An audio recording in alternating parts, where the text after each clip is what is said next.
Halo semuanya, selamat datang di video pembelajaran kimia.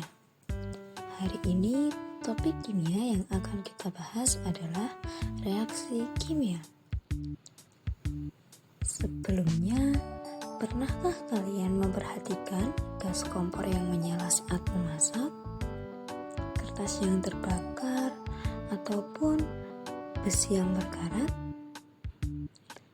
Nah, menurut kalian, apakah ketiga peristiwa tersebut termasuk ke dalam perubahan fisika atau perubahan kimia ya?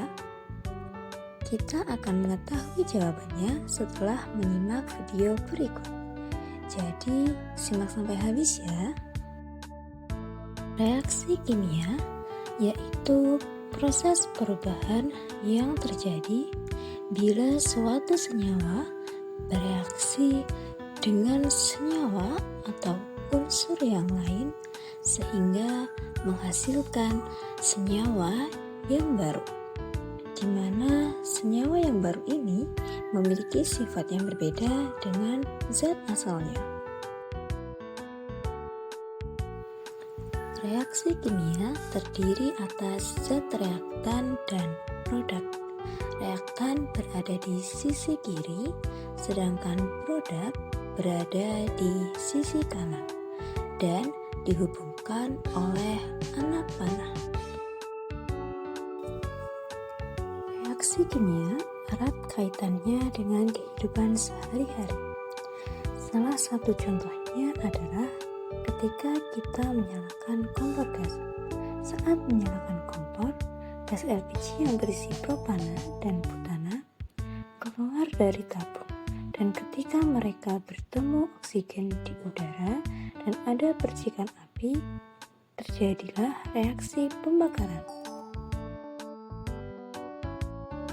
Suatu reaksi kimia terjadi ketika dua zat atau lebih saling bereaksi dan menghasilkan zat baru. Pada saat terjadinya reaksi kimia tersebut, biasanya disertai dengan ciri-ciri yang menandakan suatu reaksi kimia sedang berlangsung. Ciri-ciri yang menunjukkan terjadi reaksi kimia adalah sebagai berikut. Yang pertama, menghasilkan endapan. Setelah reaksi terjadi, terdapat endapan yang terbentuk pada dasar larutan. Endapan ini terjadi jika larutan terlalu jenuh dengan zat terlarutnya. Contohnya, endapan berwarna putih yang ditemukan pada air kapur yang ditambahkan soda kue di dalamnya. Ciri selanjutnya adalah menghasilkan gas. Setelah reaksi berlangsung, terdapat gas yang keluar.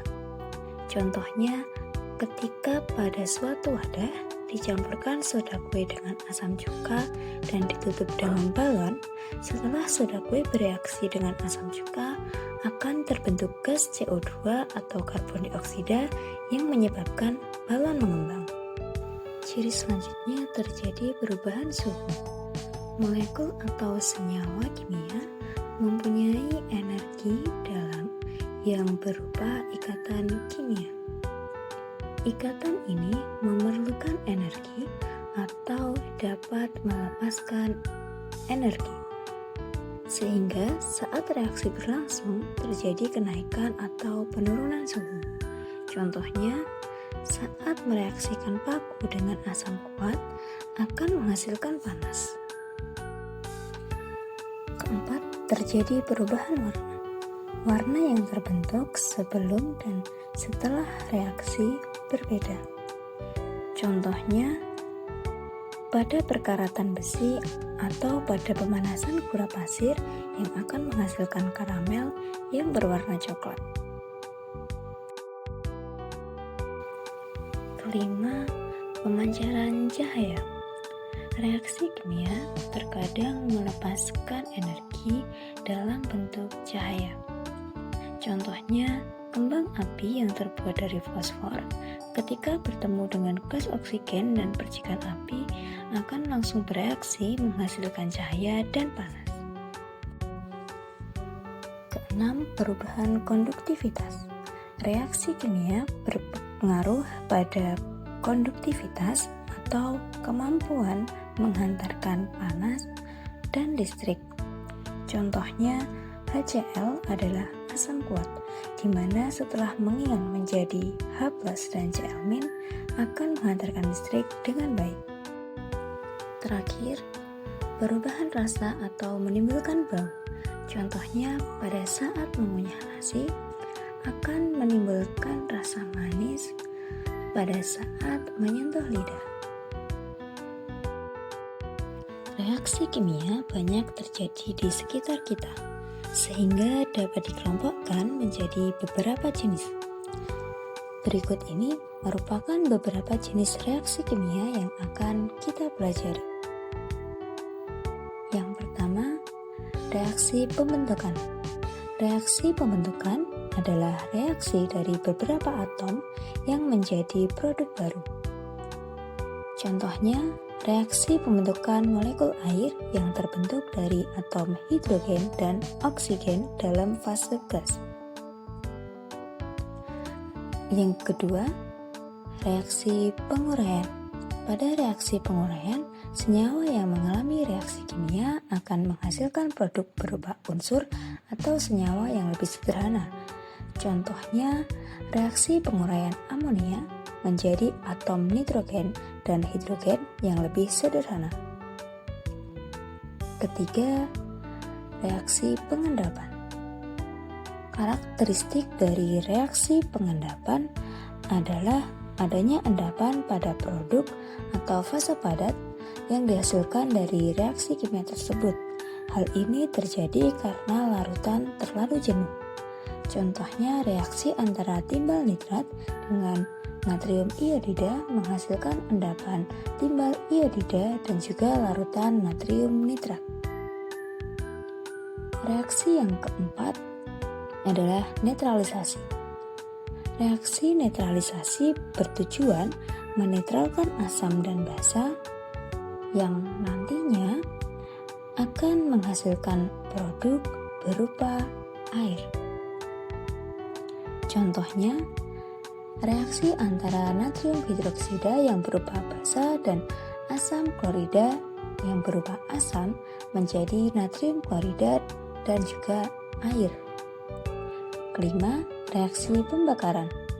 Reaksi pembakaran adalah reaksi yang selalu melibatkan senyawa oksigen. Artinya, reaksi pembakaran merupakan reaksi kimia suatu zat dengan oksigen. Biasanya bereaksi lebih cepat disertai pelepasan panas hingga muncul nyala api. Contohnya, pembakaran gas metana yang melibatkan oksigen dan menghasilkan gas karbon dioksida dan juga air. Bagaimana teman-teman? Sampai di sini bisa dipahami ya? Agar teman-teman semakin paham, mari kita selesaikan contoh soal berikut ini.